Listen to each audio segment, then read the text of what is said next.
started? So good morning. Today's session we're going to discuss about our introduction about our computer networks. So computer networks plays a major role in data communication. The introduction part we mainly focused upon the telecommunication. The term telecommunication means the communication at a distance. So the data transfer plays a major role in a networking. That's the purpose of network, to sharing the data. The data communication or exchange of data between the two devices and some form of transmission medium such as wired or wireless medium. So in this session we are going to discuss two important topics, that is components of data communication systems and data flow. So the components of data communication systems, we have three important things. One is a sender, receiver and then medium. Okay, sender is nothing but who send the message to the network as a sender, and the sender has some set of rules, that is rule 1 to rule 1. That rules is called as a protocol, and receiver who receives the message from the sender. Okay, then medium. So without medium we can't send a data between a sender and receiver. So here protocol plays a major role, what content want to send and what medium we are going to use and what type of data, whether it's a text data or images or video. Based upon the data the protocols will be changed. So data flow, here there are three different kind of data flows are available: simplex, half duplex and full duplex method.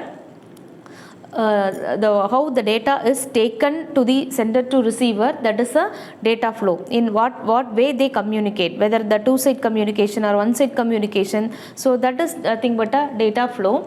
So here the first method is called a simplex method. In simplex method the mainframe system send a data to the monitor, but monitor does not return a data to this mainframe systems. So the data communication taken to only one way. So that is the simplex method. So the best example for this is a radio, FM.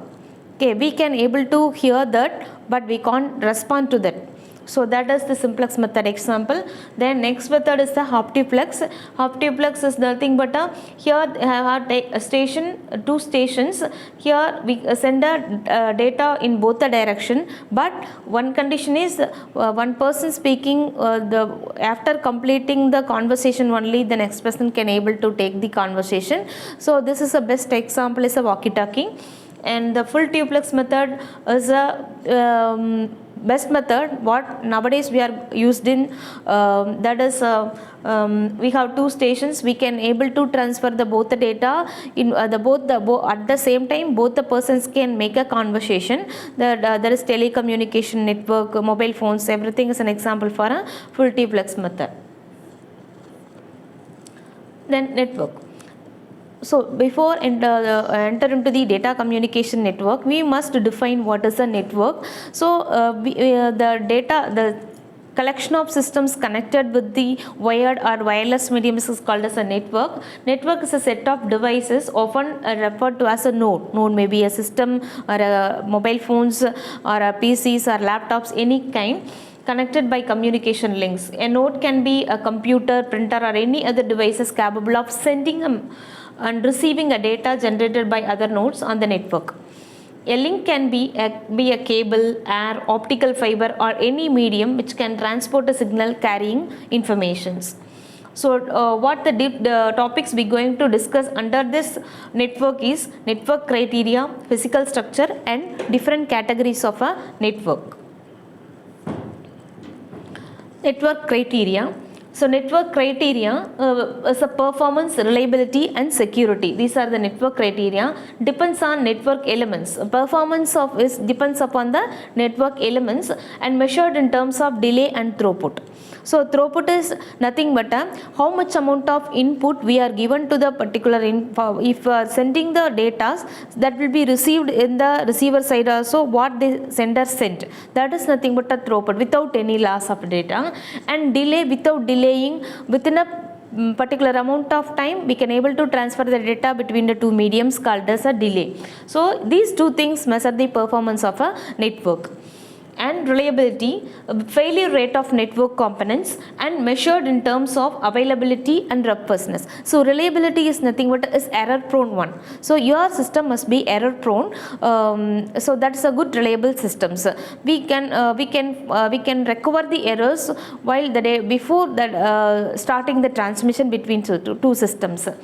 And security, data protection against corruption or loss of data due to errors and malicious users. So security plays a major role to secure the data between the sender and receiver.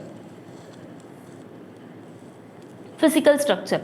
Physical structure is nothing but what kind of structure we are going to use. One is a type of connection, point to point connection, that is single transmitter and receiver. There is no intermediate nodes available in the point to point connection, and multi-point connection, multiple recipient of a single transmissions can able to present, that is multi-point connection. Physical topology.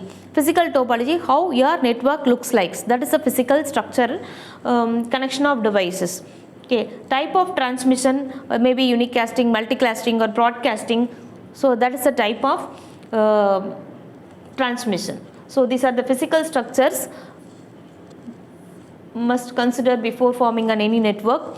And type of connections, point to point and multi-point. This is a diagram, a representation of what we discussed in the previous slide. That is a point to point connection. Here only single sender and single receiver, only connected with the link, that is a transmission wide or wireless medium.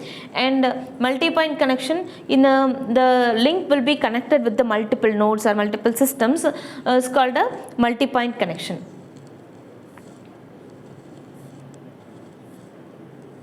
Categories of topology. So topology plays a major role in a computer networks. So based upon the application, we can offer different kind of topologies. There are many the primary type of topologies are mesh, bus, star and ring topology. So depending upon the applications, the choosing a network topology will be differed.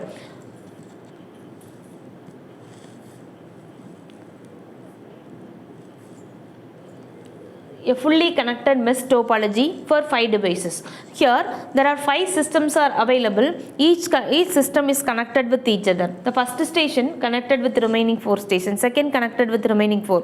So all the nodes are connected with each other. This is called a mesh topology, representation only for 5 nodes. A star topology connecting 4 stations. So here in star topology we have a hub. So through the hub, the remaining systems are connected with each other. The stations are sharing the data through the hub. If the station 1 want to communicate with the station 2, the station 1 send a message to the hub. The information, the hub share the information to the station 2. So this is the diagrammatic representation of star topology. This is a bus topology. In the bus topology, we have a single transmission medium. In a single cable, all the nodes are connected. The communication maybe takes place in distributed manner. The data from the bus station is shared with the 2 and 3. The second station data will be shared with station 1 and 3. This is a ring topology. The ring topology shows the ring structure. Here the station the multiple stations are available as connected with the string connected with the ring, and the repeater have a communication. They have a connect the all devices integrated together. So this is called a ring topology. Hybrid topology, we mixing all the topologies, we can give the ring topology, that is a hybrid topology with the help of hub. So this is a categories of network. There are different categories of network: local area network, wide area network and metropolitan area network. And local area network we are used inside the colleges, campus, buildings within a particular range of up to 15 kilometers. That is a short distance designated to provide local interconnectivity alone. Mostly used in colleges, hospitals, some business buildings. They are using the local area networks. Wide area networks is nothing but a it cover the long distance. That is nothing but our internet is a best example for wide area network. It provided connectivity for larger areas, and metropolitan area networks provide a connectivity over areas such as city and campuses. That the best example for metropolitan city is nothing but cable TV connections. This is a diagrammatic representation of the LAN that is connecting with 12 computers with a single hub. Here we can able to transfer the data, sharing the data or sharing the resources only between these 12 systems.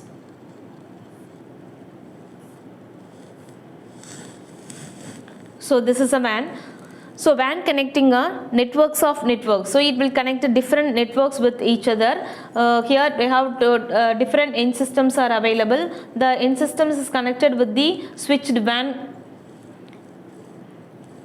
Then this is a point to point WAN. Only two systems, there is no intermediate systems are available. Only modem is connecting to get a network for the particular PC.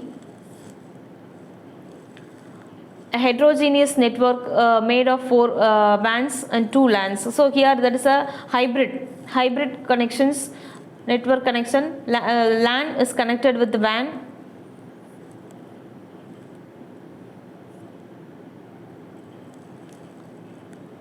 So the internet has a revolution aspect of our daily lives. So the WAN, without internet we can't work the that is network called WAN. Here under this network internet we are going to discuss organization of the internet service providers.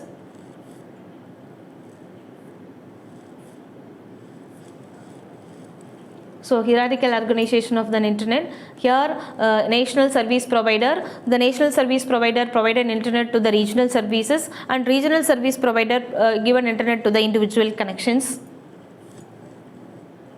Protocols. So protocols we already seen in the first slide itself. The sender and receiver have a different kind of protocol for sending and receiving the data. So protocol is a synonymous with rules. It consists of set of rules that governs the data communications. It determines what is communicated, how it is communicated, and when it is communicated. The key elements of protocol are syntax, semantics, and timing. So syntax is nothing but a structure of the data, indicates how to read the bits, and semantics, it represents meaning of bits, knows which field define what section. So what we defined in the syntax, that is defined by the semantics. The timing, the data should be sent and what time it want to send and what time it is received by the receiver, that is called timing. So that's all about today's session. In the next session we are going to discuss about OSI layer and TCP/IP protocol suite. Thank you.